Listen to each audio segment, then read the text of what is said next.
एक भी कोई भी चैप्टर हो, कोई भी सब्जेक्ट हो, जैसे आप लोग प्रॉपर आज बना लीजिए जितने भी आपके सब्जेक्ट, जितने भी चैप्टर सारे, make a all chapters list, एक पेपर में सारे लिस्ट बना लीजिए और ऊपर लिख दीजिए जितने डेज आपके एग्जाम्स में बाकी है, और एवरी डे उस एक डे को माइनस करते रहिए।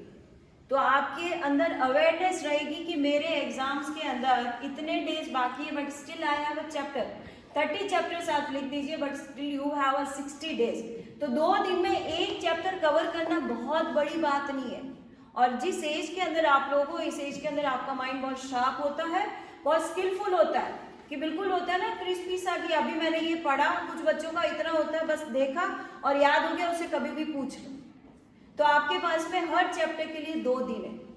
तो अगर आप चैप्टर्स को कट नहीं करोगे कि हाँ tick, make a proper chart कि write down your chapter, revision learning, then revision 1, revision 2, revision 3 and revision 4। हर एक चैप्टर का अगर आप 4 बार रिवीजन कर लोगे, अगले 1 से 1.5 साल तक आपके दिमाग से उस चैप्टर को कोई भी नहीं निकाल सकता। ओके, तो सबसे पहले आपने क्या करना है कि सारे चैप्टर्स के नाम लिख दिए आपने। First chapter English, Hindi, science, maths, SST, Sanskrit, किसी का भी आपने एक चैप्टर लर्न कर लिया है, देन टिक करिए फर्स्ट की लर्न दिस चैप्टर। फिर उसके बाद में उस चैप्टर को विद इन 24 आवर्स आपको फर्स्ट रिवीजन करना है। तो जो चैप्टर को आपको लर्न करने में 1.5 से 2 घंटे लगे, उसको चैप्टर को रिवीजन करने में आपको जस्ट 25 to 30 मिनट्स लगेंगे। ठीक है, उसके साथ में आपने एक और चैप्टर लर्न कर लिया। तब ये चीजें आपको अपनी लिस्ट बनाएंगे, उससे पता पड़ेगा कि मैंने एक चैप्टर का रिवीजन कितनी बार किया है। फिर उस चैप्टर का next revision with in 48 hours. तो जिस चैप्टर को लर्न करने में आपको 1 से 1.5 घंटा लगा था, उस चैप्टर को रिवीजन करने में आपको 25 मिनट लगे थे फर्स्ट। सेकेंड रिवीजन में उसी चैप्टर को आपको लगेंगे 10 to 12 मिनट्स रिवीजन के लिए। थर्ड रिवीजन होगा विद इन 7 डेज। मंडे को चैप्टर पढ़ा था, ट्यूसडे को रिवीजन किया, वेडनेसडे को सेकंड रिवीजन किया, नेक्स्ट वेडनेसडे को उसका थर्ड रिवीजन किया। जब थर्ड रिवीजन आप उस चैप्टर का करोगे, then you take just 7 to 9 minutes. कि मैम 7 डेज बाद में जब आप एक चीज पढ़ते हो तो हमारा जो ब्रेन होता है वो मतलब उस चीज को लर्न करने के लिए एटलीस्ट 24 आवर्स के लिए टाइम रखता है। अगर आपने विद इन 24 आवर्स उस चीज को वापस रिपीट कर दिया, then it will be activated for the 48 hours. और अगर आप 48 आवर्स में उस चीज को वापस पढ़ लिया तो वो एक्टिवेट होगा नेक्स्ट 7 to 8 डेज के लिए। तो 7 to 8 डेज में अगर आप थर्ड रिवीजन करते हैं तो उस थर्ड रिवीजन वो 15 डेज तक आपको प्रॉपर तरीके से लर्न रहेगा। और उस चैप्टर का फोर्थ रिवीजन आपको करना है 5th डे, 15th डे। जब आप 15th डे उस चैप्टर का रिवीजन करेंगे तो नेक्स्ट 2 to 3 मंथ्स तक आपके माइंड से, आपके ब्रेन से उस चीज को कोई भी क्लीन नहीं कर सकता। तो समझ में आया कि हमें रिवीजन कैसे करना है। First you learning, then first revision will be in 24 hours, second revision will be in 48 hours, third revision will be in first week and second revision will be in second week. Clear हो गया? समझ में आ गया? कितनों को लग रहा है कि यहाँ बैठ के हम टाइम वेस्ट कर रहे हैं? लग रहा है? Then give the smile and say no. मैं जितना आपकी स्कूल के स्टाफ को जानती हूँ ना, कि जब स्कूल स्टार्ट हुआ था तब से मैंने यहाँ आना शुरू किया है। Your principal and all the teachers, they are very sweet. बच्चों को ऐसे तो नहीं डांट सकती। मैंने आप खौफ देखिए, पीछे टीचर बैठी, स्माइल कर दिए और बाद में ऑफिस में बुला लिया तो हम क्या करेंगे? स्माइल के लिए पेनल्टी नहीं लगेगी, पता है, क्योंकि जब हम स्माइल करके बैठते हैं तो स्ट्रेस वैसे ही खत्म हो जाता है। तो स्माइल के साथ आप बैठिए। तो रिवीजन वाला पैटर्न समझ में आया? बहुत सिंपल सा है। चैप्टर लिखने हैं, डेज लिखने हैं, डेज एवरी डे 1 माइनस करते जाइएगा। पूरे साल में एग्जाम में क्या आता है? नया थोड़ी ना आता है, जो साल भर पढ़ा वही आने वाला है। तो इससे तो इजी एग्जाम क्या हो सकता है बताओ? अगर ऐसा होता है कि you are in 10th standard, आपको खड़ा किया और 12th का एग्जाम दिला दिया, तो स्ट्रेस लेवल और प्रेशर लेवल बढ़ना ही चाहिए। ठीक है, तो ये चीज हमेशा याद रखिए कि जो आप लोगों ने रिवीजन किया है, जो लर्न किया है इन द होल ईयर, वही एग्जाम में आएगा। और एक चीज हमेशा याद रखिएगा, जैसे कंप्यूटर में कोई सेव करते हैं चीज, सर्च करते हैं तो सामने आ जाती है। अगर आपने proper reading, learning, writing and revision किया है तो कभी कभी ऐसा होता है कि जिस चैप्टर को आपने 2 महीने पहले पढ़ा और गलती से आप उसका रिवीजन करना भूल गए हो और उसी चैप्टर में से क्वेश्चन मार्क आ गया, ट्रस्ट मी, गारंटी है कि उस क्वेश्चन को देख के आपको फटाक से आंसर याद आ जाएगा।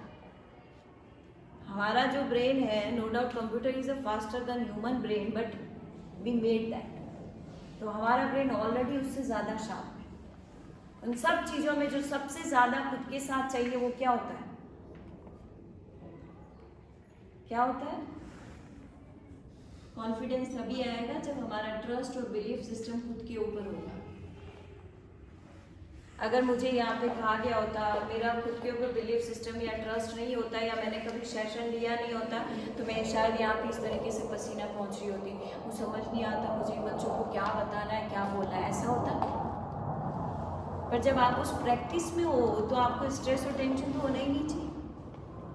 थोड़ा सा परफॉर्मेंस प्रेशर हो जाता है, नो डाउट, बट आप बहुत अच्छा कर सकते हो। बस खुद के ऊपर विश्वास चाहिए कि हाँ ये चैप्टर मुझे याद हो गया।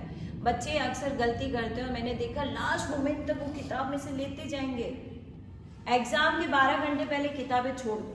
ये ज्ञान पेरेंट्स को बहुत बुरा लगता है, बहुत ही बुरा लगता है कि मैडम क्या बता दिया आपने। बट लिटरली ट्रस्ट मी, अगर आपका रिवीजन प्रॉपर तरीके से हुआ है देन आप अपनी बुक्स को बिफोर 12 हर साइड में रख दीजिए। You will be most happiest person. और रात में आराम से सोइए आप, जितना अच्छे से आप नींद लेंगे नेक्स्ट डे आप एग्जाम में परफॉर्मेंस अच्छी दे पाएंगे। जब मैराथन दौड़ने जाते हैं, जब यहाँ पे आपके कंपटीशंस होते हैं स्पोर्ट्स के, तो क्या होता है, मैम उसी दिन दौड़वाती है या पहले प्रैक्टिस करवाती है?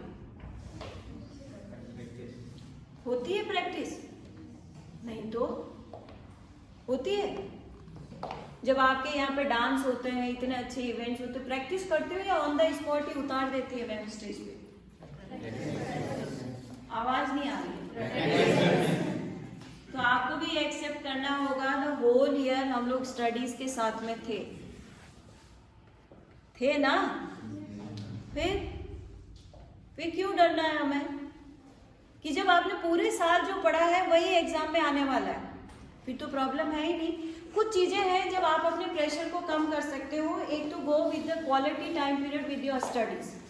मैंने कई बच्चों को देखा है कि जब उनके एग्जाम्स आते हैं, मैंने अक्सर अपने फ्रेंड्स के बच्चों को देखा है, एग्जाम आ रहा है, घर वालों ने रूम दिया है, बस इतनी सी छोटू सी जगह उसने खुद के सोने के लिए रखी है, ये सारी किताबें, बॉक्स, पेंसिल, स्केल, और मम्मी को बोल दिया मेरे बेड को छेड़ना मत।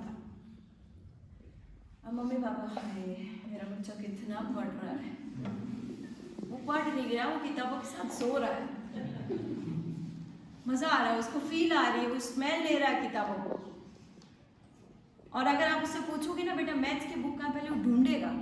अगर वो पढ़ता है ना तो उसको पता होता है कि यहाँ मैथ्स की बुक पढ़ी है। जैसे आप मम्मी से पूछते हो मम्मी किचन में दाल कहाँ है, वो ढूंढती नहीं है, उनको पता है यहाँ दाल है, वो निकाल के दे देंगे। तो आप सोचिए किचन में हजारों सामान होता है और आपने जाके गलती से मम्मी से मांग लिया, मम्मी मुझे है ना खसखस चाहिए, जो कि सबसे रेयरेस्ट काम में आता है किचन में। मम्मी पता नहीं कहाँ पीछे हाथ डालेगी उस डिब्बे में से निकाल के। अगर मम्मी काम भी कर रही होगी ना, आप बोलोगे मम्मी वो चीज़ कहाँ है, मम्मी बोलेगी स्टील के डिब्बे के पीछे लाल ढक्कन का डिब्बा है, उसके पीछे हरा वाला डिब्बा, वहां से उठा के लिया। भैया तुम उसी माँ के बच्चे हो, तो मंदबुद्धि तो हम वैसे ही नहीं हो सकते, स्पेशल नीड चाइल्ड तो हम वैसे ही नहीं है, स्किलनेस और स्मार्टनेस तो हमारे अंदर है, बस उसको यूज करना है। तो ये जो मैसी सी आप टेबल रखते हो, मतलब मैंने कई बच्चों की टेबल्स ऐसे देखी, वो पेंसिल छीले जा रहे हैं, पूरा डेस्क भरा पड़ा है पेंसिल से, खाली रिफिल से, बहुत सारे रबर के जो इरेजर को उनको करके रखा हुआ होता है, वो पूरा का पूरा डेस्क उस चीज से भरा रहता है। बट नहीं, सुकून मिलता है कि किताबें हमारे चारों तरफ है। और मैंने कुछ बहुत स्किलफुल बच्चे देखे हैं, कितने बच्चे ऐसे हैं जो अपने नोट्स बनाते हैं, शॉर्ट नोट्स, दैट्स ग्रेट। तो शॉर्ट नोट्स के साथ पूरी किताबें कॉपियां साथ रखते हो या फिर अपनी वो पतली सी कॉपी या पन्नी जिसमें आपने शॉर्ट नोट्स बनाए, शॉर्ट नोटबुक ही रखते हो? This is gold. जब आपने एक चीज को 5 बार पढ़ लिया है, चीजें कंटेस्ट हो गई है, किसी भी तरह का कोई डाउट नहीं बचा, सब कुछ है, तो लास्ट में आपके पास सिर्फ अपनी शॉर्ट नोट्स वाली वो नोटबुक ही होनी चाहिए। उन बुक्स को साइड में रख लो। तो जो टेबल, सबसे पहले अपनी टेबल को क्लीन करिए ताकि प्रेशर कम होगा। And make a proper time table. बच्चे हमारे पास आते हैं कि मैम हमें टाइम टेबल, अरे भैया नहीं हो पाएगा, तुम 5 बजे नहीं उठ पाओगे, 5 से 5:30 अपना रूटीन का वर्क करना मुश्किल हो जाएगा। बट अपनी स्टडीज का टाइम पीरियड जो है उसको सेट रखिए। एक दिन में कितने घंटे होते हैं? सच में कुछ बच्चे कहते हैं मैम पॉसिबल होता ना मैं 48 आवर्स बना देता, क्योंकि उसके पास टाइम नहीं है। सवेरे कितने बच्चे ऐसे जो 6 o'clock 7 o'clock उठते हैं? 5:30। चलो हम एवरेज 6 o'clock मान लेते हैं, ठीक है। 7 o'clock आपकी बस आ जाती है, 7:30 या 8 o'clock आपकी स्कूल शुरू हो जाता है, स्टार्ट हो जाता है। 1:30 तक बस स्कूल में रहते हो, ठीक है। फिर 1:30 से 2:30 तक आप घर पहुंचते हो। 2:30 के बाद में शायद कुछ बच्चे ट्यूशन जाते हैं। कितने बच्चे हैं जो ट्यूशन जाते हैं, क्लासेस जाते हैं? शर्माओ मत, ट्यूशन जाना इज गुड, आजकल फैशन में है, तो डोंट वरी। फर्स्ट क्लास के बच्चे भी ट्यूशन जाते हैं, तो डोंट वरी, ये फैशन में अभी ट्रेंड में है, ठीक है। तो आपको तो पूरे फक्र से कहना चाहिए मैम मैं ट्यूशन जाता हूँ, ठीक है। तो और नहीं जाते देन इट्स गुड, कोई दिक्कत नहीं है उसमें, क्योंकि आपको अपने नॉलेज पर, खुद के ऊपर विश्वास है। कईयों को मम्मी या पापा ये बोलते थे खुद क्यों नहीं पढ़ता, स्कूल में क्या करके आया कि वापस ट्यूशन पढ़ने जाना है तुझे। फिर लॉजिक लगाते इसका मतलब तेरी टीचर ढंग से नहीं पढ़ाते, तुझे ट्यूशन जाना है। तो कुछ बच्चे सिर्फ इसलिए जाते हैं कि पेरेंट्स विल बी सेटिस्फाइड, और कुछ इसलिए नहीं जाते पेरेंट्स विल बी सेटिस्फाइड, ठीक है। तो सर पेरेंट्स का बड़ा प्रेशर है बच्चों के ऊपर, बच्चों का खुद पे नहीं है, पेरेंट्स का बहुत प्रेशर है कि मम्मी कैसे खुश हो जाए, पापा कैसे खुश हो जाए। और ये खुद खुश रहे ना रहे, इनको पता है कि हाँ हमें कैसे खुद को डील करना है, ये तो जैसे भी खींच लेता है। ये अगर क्लास में से अगर कोई टीचर नहीं आया था और इनको स्पोर्ट्स पीरियड मिल जाता ना, उनकी हैप्पीनेस का पारा नहीं रहता, इनको लगता है जिंदगी में मोक्ष मिल गया हमें। तो ये अपनी हैप्पीनेस कहीं से भी निकाल देंगे। तो जब आप लोग ट्यूशन से वापस आके 5 बजे तक फाइनली घर पे पहुंच जाते हो, आ जाते हो घर पे, 5 से लेकर अगर आप रात में 10 बजे भी सोते हो तो फिर भी आपके पास में 24 घंटे में से 4 घंटे ऐसे होते हैं जिसमें सोचना पड़ता है कि मैं क्या करूं। और अगर आप देखिए कि मैं स्कूल में भी पढ़ा हूँ, मम्मी मैं ट्यूशन पे भी पढ़ा हूँ, सिंपल सी चीज है, 8 to 1 o'clock ये जो 5 घंटे होते हैं ना, उस 5 घंटे में मात्र 3.5 घंटे ही पढ़ाई होती है बेटा, ठीक है ना। 3.5 घंटे, बैल हुई, मैम आई, तो 5 से 7 मिनट उसमें सेटल होने में लग जाते हैं। फिर कुछ बच्चे बड़ी धीरे धीरे से कॉपियां खोलेंगे, वो मैम तो अपना ब्लैक बोर्ड पे स्टार्ट हो जाती है, उसको लगता है, और जैसे ही बैल होने वाली उनको लगता है 5 मिनट पहले बैल होने वाली है। तो जो 40 मिनट्स का पीरियड है उसमें 25 मिनट ही पढ़ते हो आप, और ह्यूमन ब्रेन कॉन्सेंट्रेट सिर्फ और सिर्फ 15 मिनट कर सकता है कंटिन्यू, बाकी के 10 मिनट तो एडजस्ट करते हैं हम लोग, ठीक है। तो जो 3.5 घंटे स्कूल में ट्यूशन जाना आना, वहां बैठ के पढ़ना, 1 घंटे का ट्यूशन होता है, पर 15 मिनट तो आपके आने जाने में लग जाते हैं। और ट्यूशन वाले टीचर्स इतने स्किलफुल और इतने शार्प होते हैं, जैसे ही 1 घंटा वो अपनी टेबल से खड़े हो जाएंगे, भाई टाइम हो गया, इतना ही पैसा दिया तुम्हारे मम्मी पापा। तो वो जो 2 से 3 घंटे मात्र आप ट्यूशन पे, तो टोटल 24 घंटे में 5 घंटे तो आपने वो पढ़ा जो दूसरों ने पढ़ाया, खुद के लिए क्या किया आपने। तो आपकी जो सेल्फ स्टडी है, वो जो लास्ट के 4 घंटे बचते हैं उसमें सिर्फ 2 घंटे दे दो। अगर आज से भी शुरू कर दोगे देन ट्रस्ट मी, लिखवा के ले लो कि जो पैटर्न में बता रही हूँ उस तरीके से पढ़ते हो, ठीक है। और फिर भी मार्क्स नहीं आते हैं तो आपकी अगली 7 पुस्तकों की गारंटी मैं लेती हूँ। इतने डंके की चोट पे मम्मी पापा भी नहीं बोलते, वो ये कहते हैं 21 का हो गया भाई, तू संभाल तेरा काम। पर मैं बोलती हूँ कि सिर्फ और सिर्फ उस पैटर्न से पढ़ना शुरू कर दो, उस डेडिकेशन से पढ़ना शुरू कर दो। दुनिया की कोई भी ताकत आपको अपने ड्रीम को अचीव करने से नहीं रोक सकती है। और अभी आपका ड्रीम है आपके बोर्ड एग्जाम्स। जब आपके बच्चे पढ़ रहे होते हैं तो सबसे पहले टेंशन आती है पेरेंट्स को, मतलब एक बड़ा खौफनाक लगता है, उनको डरावना लगता है कि इनका भविष्य क्या होगा। चाहे बच्चा कितना भी इंटेलिजेंट हो, चाहे बच्चा कितना भी स्लो हो, तो उनको सबसे बड़ा खौफनाक लगता है, डर जाते हैं वो। इट बिकम्स मोर स्कैरी कि भैया भविष्य को लेके क्या बात करें। दूसरा है कि जब आप अपने टेबल को जो मैशी है उसको खत्म करोगे, उसको हटाओगे। सेकंड थिंग है कि आप पढ़ाई करते करते थोड़ा सा बीच में ब्रेक लीजिए, ठीक है। और आपका थर्ड थिंग है लिक्विड फॉर्म ज्यादा जाना चाहिए। बच्चे क्या होते हैं ना, पढ़ रहे हैं तो मार्केट से ट्यूशन से आते समय कुरकुरों का पैकेट, चिप्स का पैकेट, एक सॉफ्ट ड्रिंक और एक अच्छी सी हेल्दी ड्रिंक जो कहा जाती है, दूध से ज़्यादा हेल्दी नहीं है वो, पर वो साथ लेके आते हैं। मम्मी मैं पढ़ता हूँ रात में, वो चाहिए होता, नींद आती है। वो मम्मी इमोशनल, ठीक है बेटा ले आ, पापा को बोलूँगी और कुछ ले आए तेरे लिए। तो जब आप ब्रेक लेते हो and during your examination you should go for regular exercise और वॉक। जब इतना ब्रेन में डाल रहे हो तो ब्रेन को थोड़ा सा रिलैक्सेशन चाहिए होता है। जब कहते हैं ना कि इट्स लाइक एडिक्शन, जब आप किसी भी तरह का एडिक्शन करते हो, आप तंबाकू खाते हो, सिगरेट पीते हो, कुछ भी, ये मैं थोड़ा सा लिंक से हटके आपको एग्जाम्पल दे रही हूँ, तब हमारा ब्रेन एक केमिकल रिलीज करता है, दैट इज अ डोपामाइन। जब डोपामाइन रिलीज होता है brain feel relax and happy. जब आपने चैप्टर लर्न कर लिया, ठीक है, मैं उसको इसके साथ में कनेक्ट कर रही हूँ, जब आपने चैप्टर को लर्न कर लिया और उस चैप्टर को जब आप रिवीजन करते हो, that time your brain again release a dopamine chemical, because that time you feel confident and that time you feel relax and happy. समझ रहे हो? तो वो डोपामाइन आर्टिफिशियल रिलैक्सेशन होता है, तो उस डोपामाइन को वहां पे रिलीज नहीं करवाना है। ये तब हो सकता है when you are completely regular with your studies, with the proper workout, with the proper exercise या with the proper walk।